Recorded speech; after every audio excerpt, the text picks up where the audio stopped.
तुम्ही आज काल तुम्ही बैठक घेतली, निर्देश दिले, आज ते दुचाकीवर विधिमंडळ गाठले, काय सांगाल? माननीय प्रधानमंत्री महोदयांनी जे काही निर्देश दिलेले आहेत ते देशहिताकरता आहेत आणि म्हणून आपापल्या परीनं जे जे करता येईल ते करण्याकरता आम्ही सगळे प्रयत्न करतो आणि म्हणून सिम्बॉलिकली त्याचा प्रचार झाला पाहिजे।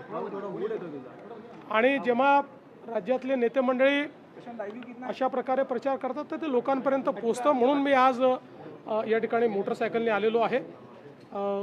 आम्ही आता आमचे कॉन्व्हॉय देखील सगळ्यांचे कमी केलेले आहेत, सगळ्यांचे जे काही परदेश प्रवास आहेत ते देखील आम्ही आता सगळ्यांचे रद्द केलेले आहेत आणि वेगवेगळ्या प्रकारे इंधन बचत कशी करता येईल, परकीय चलन बचत कशी करता येईल हाही आमचा प्रयत्न असेल।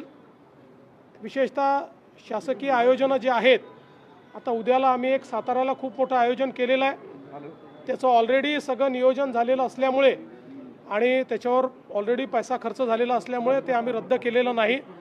पण या आयोजनानंतर आम्ही पुढचे 6 महिने मोठे आयोजनं शासनाच्या वतीनं हे करणार नाही आहोत। उद्याचं आयोजन मात्र आपल्याला कल्पना आहे की जवळपास 25 लाख कुटुंबांना उद्या 10,000 कोटी रुपये केंद्र सरकारच्या वतीनं प्रधानमंत्री आवास योजनेत देण्यात येणार आहेत। त्याकरता हे आयोजन केलं होतं आणि हे खूप आधी प्लॅनिंग त्याचं आम्ही केलं असल्यामुळे उद्याचं आम्ही ते कॅन्सल केलेलं नाही। पण यापुढे सगळ्यांना निर्देश दिले आहेत की मोठे शासकीय कार्यक्रम आपल्याला करायचे नाही आहेत।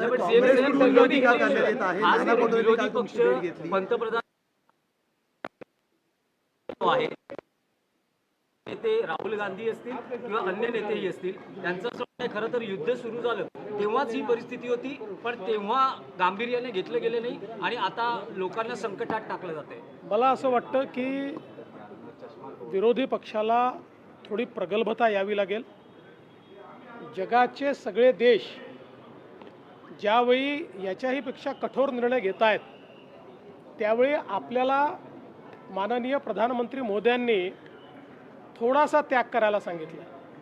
कुठलेही खूप कठोर निर्णय घेतलेले नाहीत, त्याच्यावर इतका गदारोळ उभं करणं हे योग्य नाही आहे। यापूर्वी अनेक वेळा आपण हे बघितलेलं आहे, इंदिराजी असताना देखील हे झालेलं आहे।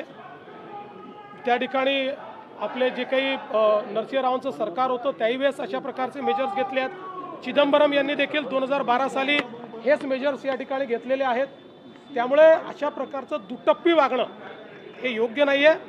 देशहिताकरता आंतरराष्ट्रीय परिस्थिती अशी तयार झाल्यामुळे जर आम्ही थोडंही ॲडजस्ट करायला तयार नसू तर मला असं वाटतं की या विरोधी पक्षाला प्रगल्भता नाही असंच म्हणावं लागेल। आणखी एक विषय आहे की पंतप्रधानांनी गाठपातळीचा आवाहन आणि विदेश प्रवास टाळा असं जेव्हा केलं तर आता सोशल मीडियावरही काही प्रतिक्रिया व्यक्त होत्या की 15 तारखेपासून पंतप्रधान हे आठवडाभर युरोप दौऱ्यावर चाललेले आहेत। मला असं वाटतं यापेक्षा जास्त मूर्खपणाचं दुसरं लक्षणच असू शकत नाही की देशाच्या पंतप्रधानांच्या दौऱ्यावर प्रश्नचिन्ह निर्माण करणं।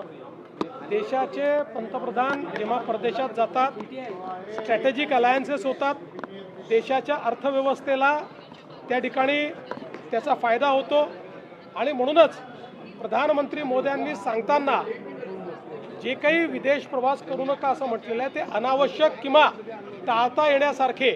याचा अर्थ असा नाही आहे की आता एखादा जर आपला कोणी मोठा व्यापारी हा परदेशात डील करत असेल तर त्यांनी ती डील रद्द करून टाकावी, अशा प्रकारचा याचा अर्थ नाही आहे।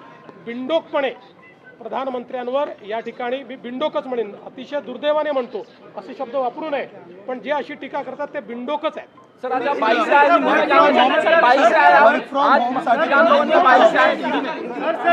प्रधानमंत्री जी ने देश में जो विश्व के हालात हैं उसके मद्देनज़र हम सभी को कुछ एहतियात बरतने को कहा है। उसी के चलते चाहे वो पेट्रोल डीजल हो या बाकी चीज़ें हो, इसकी खपत हम कैसे कम कर पाए इसका प्रयास हमको करना है।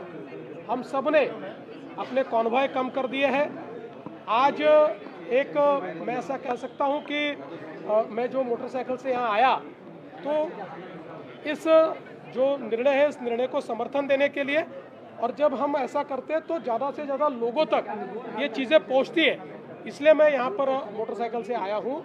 और हम लोगों ने बहुत निर्णय किए हैं किस प्रकार से हम लोग देश का पैसा बचा पाए, इसका प्रयास किया है। सभी के जो विदेश दौरे उसको समाप्त कर दिया गया है। बड़े बड़े कार्यक्रम अब हम नहीं लेने वाले। कल का एक कार्यक्रम हमारा पूर्व नियोजित था सातारा में, वो एक प्रकार से अगले 6 महीने में आखिरी बड़ा कार्यक्रम होगा। इसके बाद हम बड़ा कार्यक्रम नहीं करेंगे। और जहाँ जहाँ हम लोग पेट्रोल डीजल की बचत कर सकते हैं, जहाँ पर हम जो हमारा फॉरेन एक्सचेंज है उसको बचा सकते हैं, उसका पूरा प्रयास हम लोग अपने अपने तरीके से करेंगे।